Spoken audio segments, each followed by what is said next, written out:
जय माता दी दोस्तों, वर्ल्ड बेस्ट मैजिक में आपका हार्दिक स्वागत है। कैसे हैं आप सब, ये बताने के लिए कमेंट बॉक्स में जय माता दी जरूर लिखें। दोस्तों, हिंदू पंचांग के अनुसार हर साल भाद्रपद माह के कृष्ण पक्ष की षष्ठी तिथि को हल षष्ठी का व्रत रखा जाता है।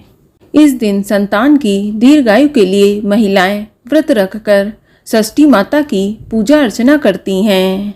हल षष्ठी व्रत को कई नामों से जाना जाता है, जैसे हरछठ व्रत, हलछठ व्रत, ललही छठ, चंदन छठ, तिन्नी छठ के नाम से।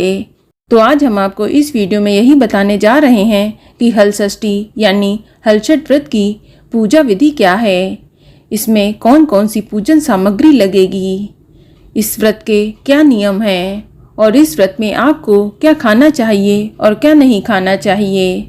साथ ही आपको हल षष्ठी व्रत की कहानी भी सुनाऊंगी। लेकिन वीडियो स्टार्ट करने से पहले आपसे रिक्वेस्ट है कि अगर अभी तक आपने हमारे YouTube channel world best magic को सब्सक्राइब नहीं किया है तो जल्दी से सब्सक्राइब करके बेल आइकन दबा दें। साथ ही इस वीडियो को लाइक करें और ज़्यादा से ज़्यादा शेयर करें। तो आइए शुरू करते हैं। दोस्तों, भाद्रपद माह के कृष्ण पक्ष की षष्ठी तिथि को हल षष्ठी का व्रत रखा जाता है और इसी दिन भगवान श्री कृष्ण जी के बड़े भाई बलराम जी का जन्म भी हुआ था। इसीलिए इस दिन बलराम जयंती का पर्व भी मनाया जाता है। बलराम जी का मुख्य अस्त्र है हल, इसीलिए इसे हल षष्ठी के नाम से जाना जाता है। ये व्रत सुहागिन महिलाएं अपनी संतान की दीर्घायु और बुद्धिशाली होने के लिए रखती हैं। इस दिन छठ मैया की पूजा की जाती है और इसके अलावा इस दिन भगवान गणेश और माता गौरी का भी पूजन का विशेष महत्व बतलाया गया है। कहा जाता है कि इस व्रत को विधि पूर्वक करने से जिनकी संतान नहीं है उनको भी श्रेष्ठ तथा दीर्घायु संतान की प्राप्ति होती है। इस व्रत से संतान की आयु और ऐश्वर्य में भी वृद्धि होती है।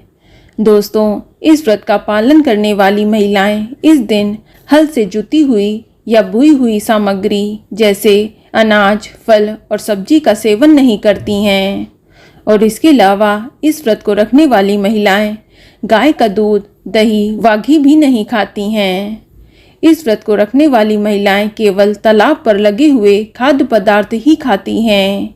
इस व्रत में केवल वही चीजें खाई जाती हैं जो तालाब में पैदा होती हैं, जैसे तिन्नी का चावल, केमुआ का साग, नारी का साग, पसई का चावल आदि। और इस व्रत में गाय के किसी भी उत्पाद जैसे दूध, दही, घी या गोबर आदि का इस्तेमाल भी नहीं किया जाता है। हल षष्ठी के व्रत में केवल भैंस का दूध, दही या घी ही खा सकते हैं। इस दिन पसई के चावल यानी लाल चावल, महुआ, भैंस का दूध व दही आदि खाई जाती है। कुछ महिलाएं इस दिन नारी का साग भी सेंधा नमक से बनाकर खा लेती हैं या महुआ की चाय बनाकर भी पी लेती हैं। चलिए अब जानते हैं कि हलछठ व्रत की पूजन सामग्री क्या क्या है। इसके लिए सबसे जरूरी चीज है हलछठ का कैलेंडर, जो आपको मार्केट में आसानी से मिल जाता है। इसके अलावा महुआ के पत्ते, छुई डाली यानी कास की घास, बेर के पत्ते, महुआ की डाल, इसको आप किसी गमले में गाड़ सकती हैं। इसके अलावा भैंस का दूध व दही, हल्दी, रोली, एप्पन, पसई के चावल, महुआ और मिट्टी के छोटे छोटे कुल्हड़ जिनमें 7 प्रकार के अनाज भरे जाते हैं। इसके अलावा भुना हुआ चना, धान का लावा, धूप, दीपक, घी आदि सामग्री लगती है। कहा जाता है कि इस व्रत में पूजा की सभी सामग्रियां 6 की संख्या में होनी चाहिए और इस व्रत में हलछठ की कहानियां भी 6 की मात्रा में ही सुनी जाती हैं। दोस्तों, इस दिन व्रती महिलाओं को प्रातःकाल सुबह जल्दी उठना चाहिए और महुआ के दातून से दातून करना चाहिए। इसके बाद स्नान करके स्वच्छ वस्त्र धारण करने के बाद व्रत का संकल्प लेना चाहिए। दोस्तों, बहुत से घरों में हल षष्ठी की पूजा सुबह ही कर ली जाती है। वैसे हल षष्ठी की पूजा अधिकांश घरों में सायंकाल में की जाती है। तो आपके घर में जिस समय भी पूजा की जाती हो, आप अपने परिवार की प्रथा के और परंपरा के अनुसार उसी वक्त पूजा करें। आप पूजा के दौरान पूजा स्थल को गंगा जल छिड़ककर शुद्ध कर लें और फिर इसके बाद घर के आंगन में आप मिट्टी से या गोबर की सहायता से एक तालाब की आकृति बनाएं।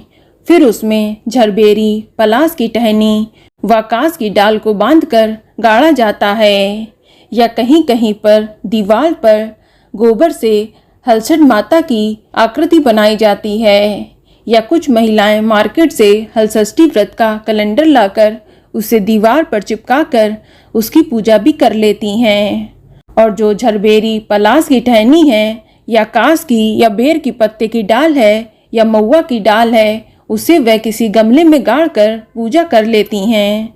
तो आपको जैसे भी सुविधा लगे आप उस हिसाब से पूजा कर सकती हैं। इसके बाद आप कलश की स्थापना करें। कलश में स्वास्तिक का चिन्ह बना लें और उसके मुख में मौली बांध लें। अब कलश में जल भरकर उसके अंदर हल्दी, सुपारी और एक सिक्का डाल दें और 5 पल्लव लगाकर उसे ढक्कन से ढक दें और फिर अष्टदल कमल बनाकर उसके ऊपर कलश की स्थापना कर दें। अब आप गणेश गौरी की स्थापना करें। इस पूजा में गणेश गौरी की पूजा का विशेष महत्व होता है। अब आप मिट्टी के छोटे छोटे जो कुल्हड़ हैं उसे एप्पन से रंग लें और उसमें सप्त अनाज भर लें। सप्त अनाज में आप गेहूं, जौ, चना, मूंग, मक्का, धान और अरहर आदि ले सकते हैं। अब आप पूजा के पास महुआ के पत्ते या दोने में पसई के चावल और महुआ और भैंस का दही उसे भी भरकर पूजा स्थल के पास रखें। अब आप सबसे पहले गणेश गौरी का पूजन करें, फिर हरछठ मैया का पूरे विधि विधान से पूजन करें। उन्हें जल, रोली, अक्षत अर्पित करें, धूप दीप दिखाएं, फल फूल चढ़ाएं और सप्त अनाज का भोग लगाएं। फिर आप हरछठ मैया को श्रृंगार का सामान अवश्य चढ़ाएं। फिर इसके बाद जो छुई डाली है उसकी पूजा करें। फिर जो छोटे छोटे कुल्हड़ हैं उनकी भी पूजा करें। तत्पश्चात आप धूप दीप जलाने के बाद हरछठ की कहानी सुने। इसके बाद हरछठ माता की पूजा करके विधिवत पूजा को संपन्न करें। पूजा करने के बाद आप पूजा स्थल पर वहीं बैठकर महुआ के पत्ते पर महुए का फल, पसई के चावल और साथ में भैंस का दही रख कर वहीं बैठकर खाया जाता है। इसी से व्रत का पारण किया जाता है। चलिए अब सुनते हैं हलषष्ठी की कहानी, जो इस प्रकार है। प्राचीन काल में एक ग्वालिन थी। उसका प्रसव काल अत्यंत ही निकट था। एक ओर वह प्रसव के लिए व्याकुल थी, तो वहीं दूसरी ओर उसका मन दूध और दही बेचने में लगा हुआ था। उसने सोचा कि यदि प्रसव हो गया तो दूध दही यूं ही पड़ा रहेगा और वह बेकार हो जाएगा। ये सोचकर उसने दूध दही के घड़े सिर पर रखे और बेचने के लिए चल दी। किंतु कुछ दूर पहुंचने पर उसे असहनीय प्रसव पीड़ा हुई। वह एक झरबेरी की ओट में चली गई और वहां उसने एक बच्चे को जन्म दिया। वह बच्चे को वहीं छोड़कर पास के गांव में दूध दही बेचने चली गई। संयोग से उस दिन हलषष्ठी का व्रत था। गाय भैंस के मिश्रित दूध को केवल भैंस का दूध बताकर उसने सीधे साधे गांव वालों को बेच दिया। उधर जिस झरबेरी के नीचे उसने बच्चे को छोड़ा था उसके समीप ही खेत में एक किसान हल जोत रहा था। अचानक उसके बैल भड़क उठे और हल का फल शरीर में घुसने से वह बालक मर गया। इस घटना से किसान बहुत दुखी हुआ, फिर भी उसने हिम्मत और धैर्य से काम लिया। उसने झरबेरी के कांटों से ही बच्चे के चिरे हुए पेट में टाँके लगाए और वहीं छोड़कर चला गया। कुछ देर बाद जब ग्वालिन दूध बेचकर वहां पहुंची तो बच्चे की ऐसी दशा देखकर उसे समझते देर नहीं लगी कि ये सब उसके पाप की सजा है। वह सोचने लगी कि यदि मैंने झूठ बोलकर गाय का दूध न बेचा होता और गांव की स्त्रियों का धर्म भ्रष्ट न किया होता तो मेरे बच्चे की ये दशा नहीं होती। अतः मुझे लौटकर सब बातें गांव वालों को बताकर प्रायश्चित करना चाहिए। ऐसा निश्चय कर वह उस गांव में पहुंची जहां उसने दूध दही बेचा था। वह गली गली घूमकर अपनी करतूत और उसके फलस्वरूप मिले दंड का बखान करने लगी। तब स्त्रियों ने स्वधर्म रक्षार्थ और उस पर रहम खाकर उसे क्षमा कर दिया और आशीर्वाद दिया। बहुत सी स्त्रियों द्वारा आशीर्वाद लेकर जब वह पुनः झरबेरी के नीचे पहुंची तो यह देखकर आश्चर्यचकित रह गई कि उसका पुत्र वहां जीवित अवस्था में पड़ा है। तभी उसने स्वार्थ के लिए झूठ बोलने को ब्रह्म हत्या के समान समझा और कभी झूठ न बोलने का प्रण लिया। तो बोलो हरछठ मैया की जय। तो दोस्तों, ये जानकारी आपको अच्छी लगी तो कमेंट में जय माता दी जरूर लिखें, और अगर आपका कोई सवाल है तो उसे कमेंट बॉक्स में अवश्य पूछ लें, और इस वीडियो को लाइक करें, शेयर करें और साथ ही साथ चैनल को सब्सक्राइब करें। धन्यवाद।